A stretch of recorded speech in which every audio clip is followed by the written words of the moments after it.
Somewhere between the parking lot and the register, Costco figured out exactly who you are. Scan a membership card at the warehouse entrance now, and the primary holder's photo lands on an employee's monitor before you've cleared the door. No photo on file? You're showing ID. The food court kiosks scan too. That rollout went nationwide this year, and it quietly killed something millions of households had been doing for 30 years. That's one rule. There are a dozen more, all enforced, none of them posted anywhere in the building. Some close your account with no appeal. Others hand back money you are already owed. And half the Costco videos on this platform get at least 3 of these wrong. So let's start with the one everybody repeats.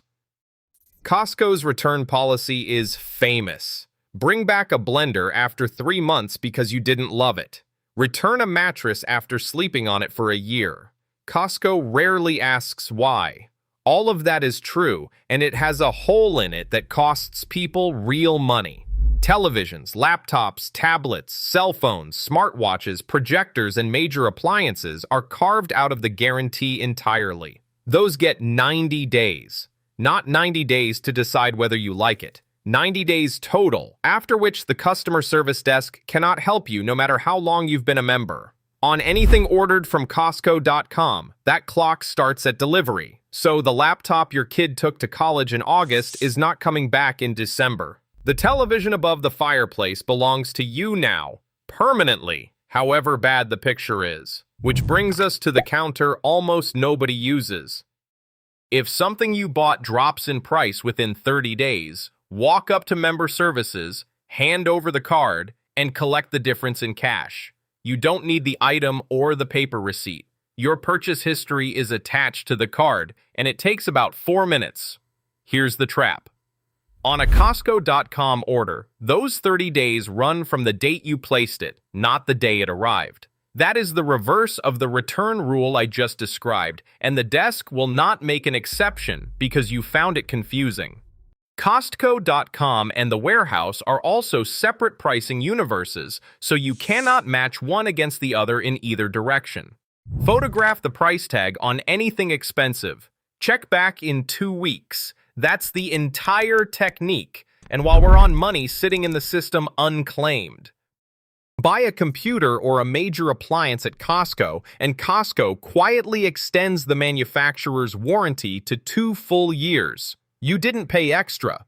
Nobody at the register mentioned it. You only ever find out it existed if the laptop happens to die in month 14. Televisions run up to 5 years.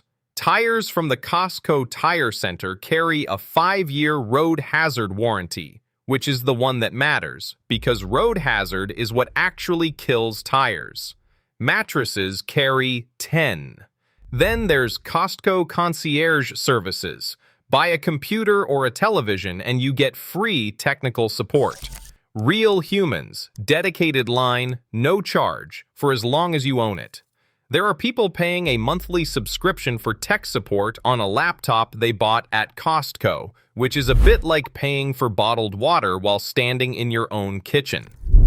Now, the price tags, because employees read them fluently, and the version repeated in every Costco video, is missing the 2 most useful signals. 99 cents is full price, well-stocked, no urgency. 49.79 or 89 cents means the manufacturer's discount is already baked in. It's a deal, just not a Costco deal. 97 cents is the famous one. A manager markdown made at that warehouse by that manager to move inventory that isn't selling. And here's where the other videos get it wrong. They tell you 97 is rock bottom. Buy immediately. It will never be cheaper. That is not true. 97 is a markdown.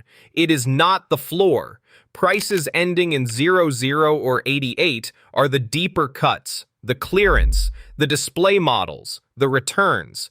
Then the asterisk, small, top right corner of the tag, easy to miss. And employees have called it the Death Star for years. It means discontinued.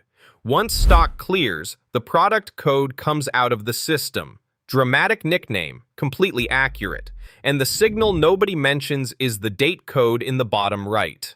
That's when the tag was last printed, which means when the item was last repriced.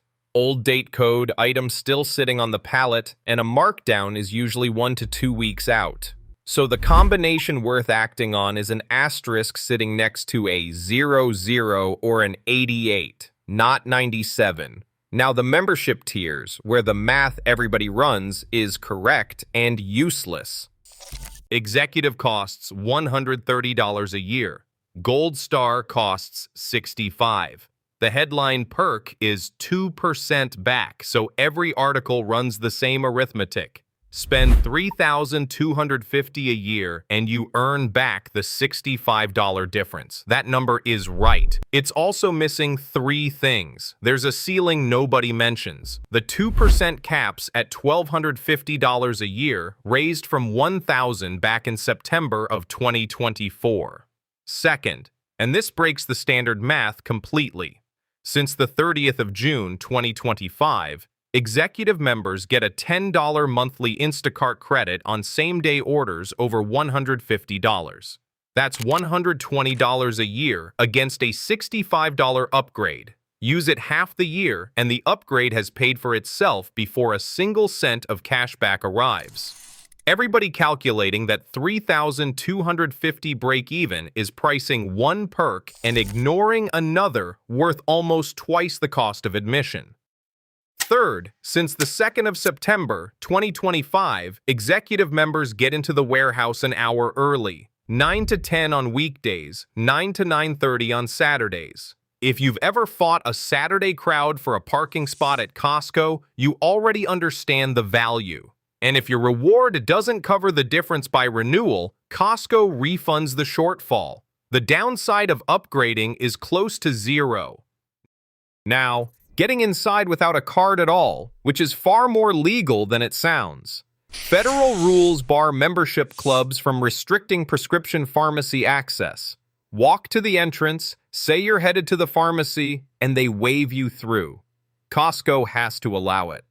And it matters, because Costco caps its pharmacy markup around 15%, which is a constraint the large chains do not operate under. Optical works the same way through a different door. The Federal Trade Commission's eyeglass rule covers your right to the exam and to walk out with the prescription in hand. Buying the glasses there does require a membership. Alcohol is state by state. California, Texas, New York, Michigan, and Minnesota don't permit membership clubs to restrict liquor sales. And a Costco cash card bought for you by an actual member works as a warehouse pass, entirely within the rules. If you're getting something out of this, subscribe. I pull one of these apart every week. All right, Kirkland signature. Kirkland owns almost no factories. Costco walks up to the best manufacturer in a category, places an order too large to refuse, demands the specification be met or beaten, and puts its own label on the result at 20 to 35% under the name brand. That gap comes out of the marketing budget. Some of these are printed right on the package. The ground coffee carries the Starbucks logo on the front of the bag. The aluminum foil sits beside a Reynolds logo. The jelly beans are Jelly Belly, the bacon is Hormel, and the contact lenses are Cooper Vision, around $80 a box at retail and under $60 at Costco. Reported but never confirmed. The batteries are Duracell, the bottled water is Niagara Bottling, and the scotch is Alexander Murray, which is how a 12-year single malt lands on a pallet for $25. Nobody will ever confirm it, because Costco requires strict non-disclosure agreements as a condition of the deal. People have lost jobs for hinting, which is a lot of legal machinery to protect a secret printed on the front of the coffee bag. Which brings us to the most repeated Costco claim on the internet, and it's wrong. The story goes that Kirkland's signature French vodka is Grey Goose in a cheaper bottle, both drawn from the same spring water in the Cognac region of France, at a third of the price.